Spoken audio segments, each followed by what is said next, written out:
വരുന്ന നിയമസഭാ തെരഞ്ഞെടുപ്പിൽ പേരാവൂരിൽ നിന്നും സണ്ണി ജോസഫ് മത്സരിക്കും എന്നത് സംബന്ധിച്ച് ഉയരുന്ന ചർച്ചകൾക്കും KPCC അധ്യക്ഷ സ്ഥാനം സംബന്ധിച്ചും നിലപാട് വ്യക്തമാക്കി KPCC അധ്യക്ഷൻ സണ്ണി ജോസഫ്. തെരഞ്ഞെടുപ്പിൽ മത്സരിക്കണോ വേണ്ടയോ തുടങ്ങിയ കാര്യങ്ങളൊക്കെ പാർട്ടി തീരുമാനിക്കുമെന്നായിരുന്നു സണ്ണി ജോസഫ് പറഞ്ഞത്.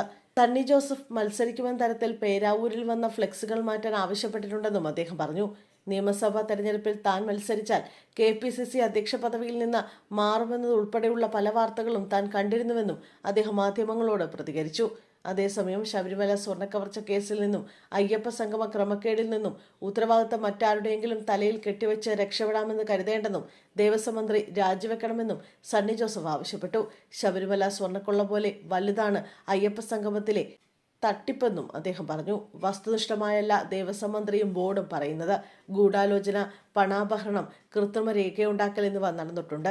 ഇക്കാര്യത്തിൽ ക്രിമിനൽ കേസെടുത്ത് അന്വേഷിക്കണം. ദൂർത്തും വകമാറ്റി ചെലവഴിക്കലുമാണ് നടന്നത്. ഊരാളുങ്കൽ സൊസൈറ്റിയുടെ മറവിലാണ് തട്ടിപ്പ്. ഇക്കാര്യത്തിൽ MV ഗോവിന്ദൻ ഉരുണ്ട് കളിക്കുകയാണ്. PT കുഞ്ഞുമുഹമ്മദിനെതിരായ ലൈംഗിക അതിക്രമ കേസുമായി ബന്ധപ്പെട്ടും KPCC അധ്യക്ഷൻ പ്രതികരിച്ചു. കേസ് ഒതുക്കാൻ CPM ശ്രമിക്കുകയാണ്.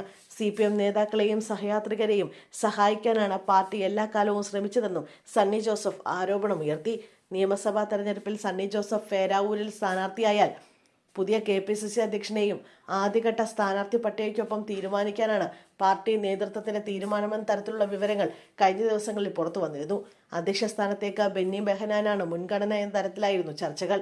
എന്നാൽ മത്സരിക്കുന്നതുമായി ബന്ധപ്പെട്ടുള്ള കാര്യങ്ങളിൽ പാർട്ടിയാണ് വ്യക്തത വരുത്തേണ്ടതെന്നാണ് സണ്ണി ജോസഫിന്റെ പ്രതികരണം.